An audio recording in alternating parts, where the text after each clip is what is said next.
In Palestine, the Israeli occupation army committed a new massacre in Jabalia, killing an estimated 400 people, mostly children and women. In Venezuela, President Nicolas Maduro denounced the actions taken by the government of Guyana as a threat against peace in Latin America and the Caribbean. And in the United States, the three largest automakers reached agreements to end a strike that lasted 6 weeks. Hello, welcome to From the South. I'm Luis Alberto Matos from the TeleSUR studios in Havana, Cuba. We begin with the news.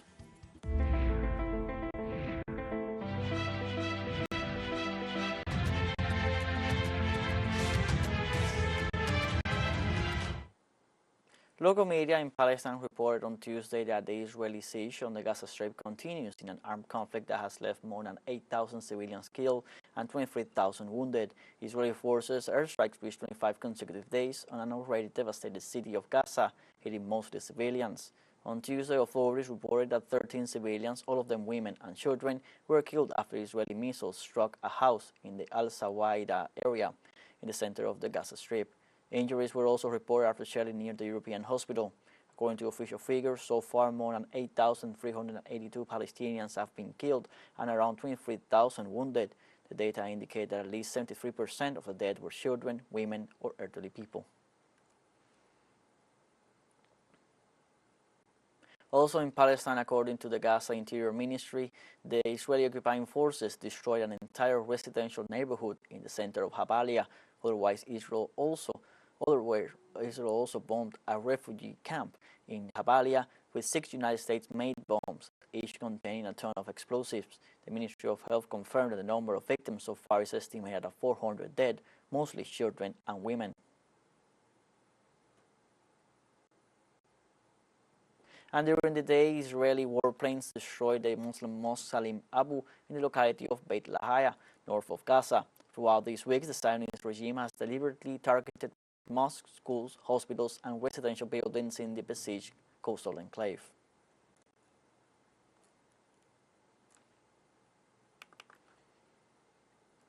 And throughout the day, the Israeli forces carried out multiple attacks against the Palestinian population in the occupied West Bank. Occupation forces carried out armed raids on Tuesday in different localities such as Tubas, Bethlehem, Hebron, Nablus, Jenin, Tulkarem, and Ramallah. The soldiers harassed the population, wounded several people, and arrested 52 Palestinians. During the aggression, a 70-year-old adult was wounded and later pronounced dead in the city of Tubas. It was also reported that a 14-year-old boy from Sawata village died of wounds sustained from Israeli gunfire on Monday. Since October 7th, Israeli forces have killed 124 Palestinians in the occupied West Bank.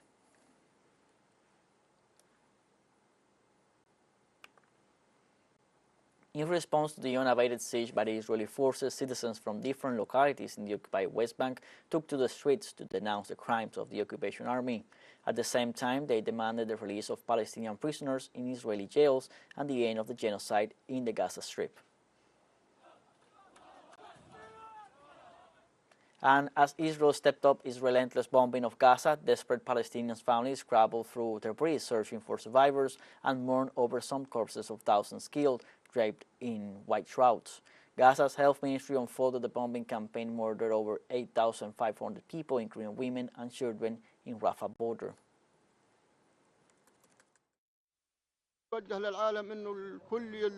We ask the world to show sympathy for the children to stop these massacres, and the house owners are innocent. There were no fighters inside. Iranian Foreign Minister Hossein Amir-Abdollahian visited Qatar on Tuesday as part of his second regional tour to address the situation in the Gaza Strip. The main purpose of this trip was to consult with senior Qatari officials on the Palestinian issue and also to find a solution to stop Israelis' crimes against the oppressed people of Gaza. About 2 weeks ago, Iran's foreign minister visited Doha and met and consulted with the senior Qatari officials as well as the officials of the Palestinian Islamic Resistance Movement, Hamas. During his regional tour, Abdollahian also plans to travel to Turkey to exchange views on the situation with the government of President Recep Tayyip Erdogan. And on Tuesday, hundreds of Filipinos held a demonstration in solidarity with the Palestinians. Protesters headed towards the vicinity of the Israeli embassy in Manila, shouting "Free Palestine." During the protest, riot police cracked down on some of the activists. One of the organizers of the demonstration, Renato Reyes, said that they were opposed to the continued support of the United States for the Israeli government and the genocide in Gaza. He also called his government's abstention in the United Nations ceasefire vote very shameful. We would like the Palestinian people to know that we share in their struggle against colonial rule, against colonial occupation. We oppose the U.S. continued support for the Israeli government and the genocide in Gaza, and we are ashamed of the position taken by the Philippine government in abstaining from an important United Nations resolution on the crisis in Gaza. This is simply unacceptable, and it is very shameful.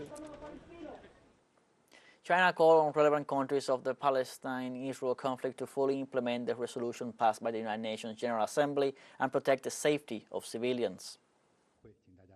The United Nations General Assembly resolution calls for an immediate and lasting humanitarian truce and cessation of hostilities, requires all parties to observe international law and protect civilians, calls for the lifting of the emergency evacuation order in the northern Gaza Strip, and oppose the forced relocation of Palestinian civilians. This reflects the strong appeal of the overwhelming majority of countries. The root cause of the recurring conflict between Palestine and Israel is that the Palestinian territory has been illegally occupied for a long time, that the right of the Palestinian people to establish an independent state has been long ignored, and the basic rights of the Palestinian people have not been fundamentally protected for a long time. This historical injustice should not continue. After 24 days, Israel continues its siege on the Gaza Strip. According to official sources, more than 8,300 Palestinians have been killed since the attacks began, and another 23,000 have been reported wounded. The sources also informed that at least 73% of the Palestinians killed in the attacks were children, women, or senior citizens.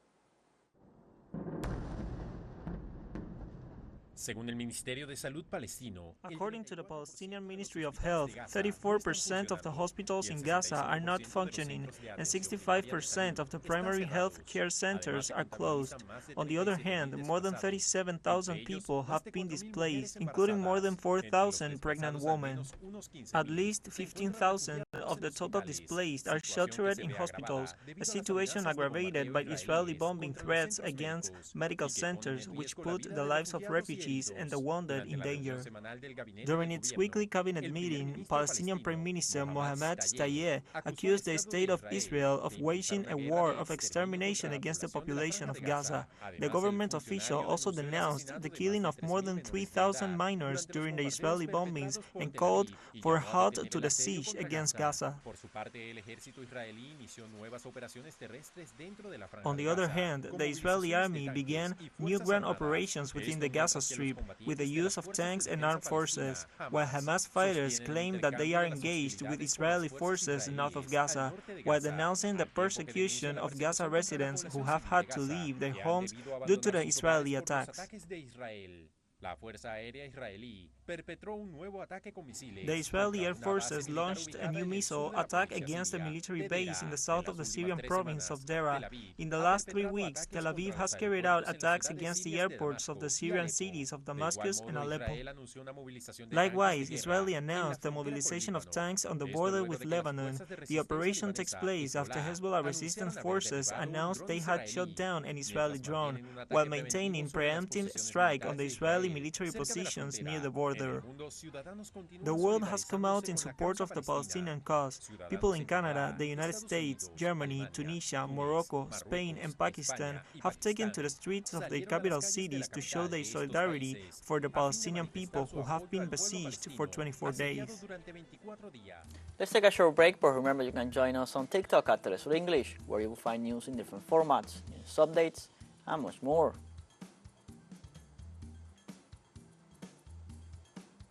Other stories coming up. Stay with us.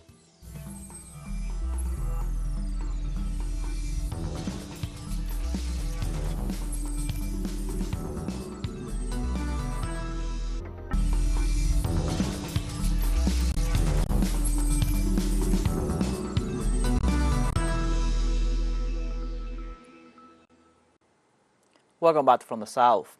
We go back to Gaza. Our correspondent Nur Harasin brings us the latest news. A very deadly day on Palestinians here in Gaza. What is happening in northern Gaza is actually the Israeli warplanes targeted a whole neighborhood with at least 6 missiles, F-16 missiles, pounding the whole neighborhood to the ground. At least 10 homes were totally destroyed. Until now, this has happened hours before, but until now, rescue teams are trying to evacuate those under the rubble. According to the Palestinian Health Ministry, more than 120 people were killed just in this airstrike on Jabalia refugee camp. Meanwhile, continuous Israeli airstrikes on several places around the Gaza Strip. One airstrike targeted a whole tower while the families were inside the tower in a Nusayrat refugee camp. According to the Palestinian Health Ministry, tens were killed and hundreds were injured, and all of these attacks happening without warning while families inside the homes, while other people even taking shelter inside the family homes. This is Nur Harazin, TeleSUR, Gaza. In Venezuela, President Nicolas Maduro said that the actions taken by the government of Guyana constitute a threat against the peace of Latin America and the Caribbean. The statement by the Venezuelan president responds to the illegal decision by the president of Guyana, Irfan Ali, to give the green light to the operation of foreign oil companies in shallow waters in the territorial sea of the eastern Guyana Esequibo. He pointed out that transnationals that choose to operate in the disputed territory are entering the realm of illegality. The Venezuelan head of state assured that the country has a clear strategy so that Guyana does not continue to carry out illegal acts in the territory of Esequibo.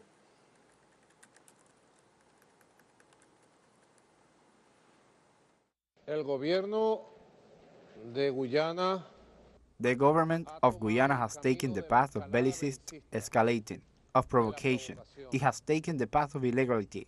They have been doing this for a long time.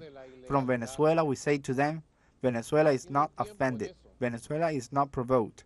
Venezuela is a country of liberators, of a noble, dignified, anti-imperialist people. Mr. President of Guyana, you are messing with a nation of anti-imperialist liberators, of people of dignity, who know how to defend what is ours, and who have a clear strategy so that you, Mr. President of Guyana, instrument of the Southern Command, you politician in the pay of ExxonMobil, do not get away with it. President Nicolas Maduro alerted the people of the Caribbean to Georgetown's intentions to deliver oil blocks within Venezuela territory. Guyana is becoming a threat to peace, stability, and international law in the entire Caribbean region. From Venezuela, we raise our voice before the people of the Caribbean in this bellicist escalation. In this declaration, pretended to hand over oil blocks in the sea that is not delimited, that has been in controversy for more than 120 years. But they have even insolently and illegally handed over oil blocks in strictly Venezuelan waters, off the coast of the Amacuro Delta. We say to ExxonMobil and to the transnationals that pretend to receive these supposed licenses that they are entering into illegality, and Venezuela will never recognize these blocks or these licenses, never, and will assert our sovereignty. The United States media reported on Monday that the nation's 3 largest automakers have reached agreements to end a strike that lasted 6 weeks. According to the United Auto Workers Union's statement, General Motors agreed along its competitors Ford and Stellantis to a 25% basic wage increase over the 4-year length of the collective agreement. In this context, more than 45,000 workers came out on strike as part of a strategy in which the union gradually increased the number of factories targeted for strikes in search of better wage conditions beginning on September 15th. It was the first time since the union's creation in 1935 that the Detroit Big Three were targeted for a simultaneous strike.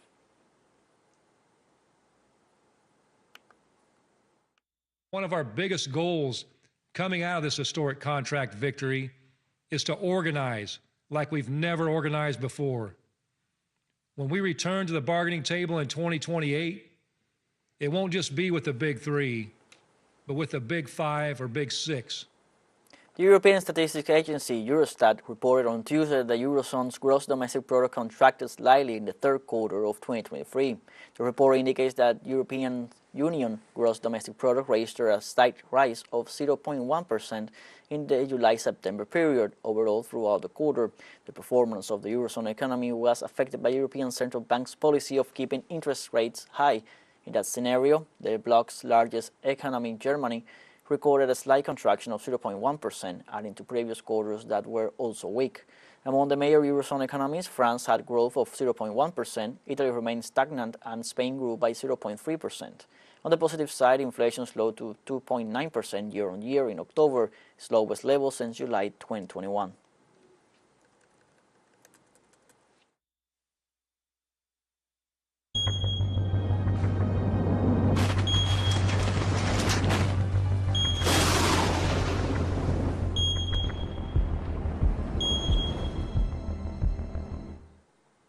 A 5.6 magnitude earthquake struck Jamaica on Monday. No significant damages or fatalities were reported. According to official sources, about 150 people had to be treated at healthcare centers suffering from panic attacks, seizures, fainting, and a few from falling debris. Some houses have been reportedly destroyed, but there are not exact figures about the extent of the damages. Prime Minister Andrew Holness urged the population to remain calm and assured that Jamaica's anti-seismic protocols are active. Holness also stressed that no fatalities have been reported and noted that there have been minor power outages. The quake occurred at 10:57 a.m. local time on Monday, about 10 kilometers south of Buff Bay in Portland.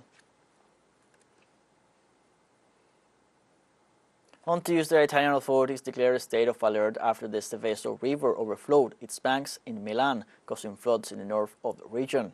The decree was issued by the Civil Protection after heavy rains caused the river to swell in 2 hours, forcing the authorities to close streets, adjacent roads, and underpasses. The rains were accompanied by strong gusts of wind that brought down trees and scaffolding, as well as some power outages. Weather forecasts predict an improvement of the situation in next hours, while the storm will move to the center and south of the country, where temperatures have remained high in the last hours.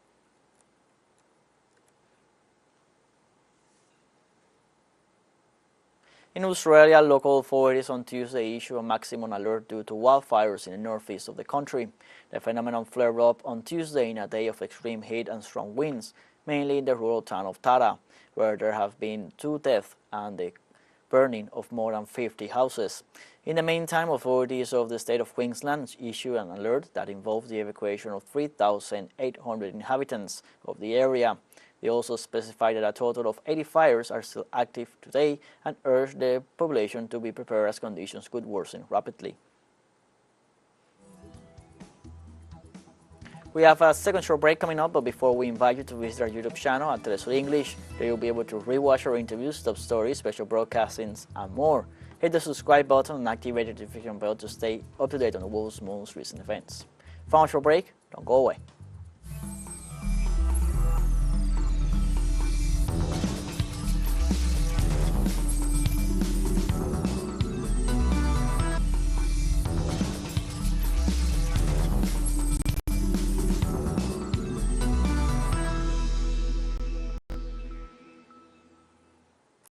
Welcome back from the south.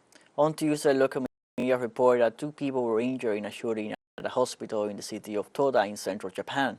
Meanwhile, authorities recorded that the suspect, aged between 50 and 70, fled on a motorcycle and his whereabouts are unknown. Elsewhere, also reported that 2 hostages have been taken inside a post office in neighboring Warabi. It is not yet clear whether the 2 incidents are related. However, Japanese media citing unnamed police sources report that the post office hostage taker is also the suspect in the hospital shooting. The 2 injured people have been identified as a doctor and an elderly patient. The hostages are 2 women in their 20s and 30s, according to reports. The post office mentioned by Warabi authorities is about 2.5 kilometers away from Toda Chuo General Hospital. In China, the astronauts of the Shenzhou 16 spacecraft have returned safely and in good health to Earth, according to a statement from China's Manned Spaceflight Agency. The return capsule landed on the Earth's surface at 8:11 a.m. on Tuesday in the Inner Mongolia Autonomous Region in the north of the country. After the landing, a medical team arrived at the site, confirming that the astronauts are in perfect health. The Shenzhou 16 spacecraft lifted off on May 30th, 2023, remaining in orbit for a period of 154 days, during which a total of 70 experiments were carried out.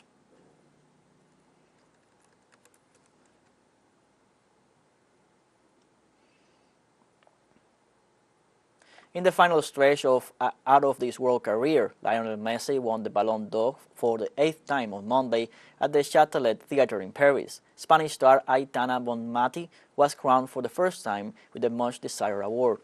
Messi's triumph at the 2022 World Cup in Qatar not only put an exclamation mark on a career for the ages, but realistically it catapulted him back into contention for the Ballon d'Or trophy. Despite being outscored by Erling Haaland, last season Messi's individual performances were aided greatly by his play in Qatar. Barcelona midfielder Aitana Bonmati enjoyed a spectacular year in which she also lifted the Women's World Cup with Spain. She won the Golden Ball for being the tournament's best player and scored 19 goals in 37 appearances for her club side.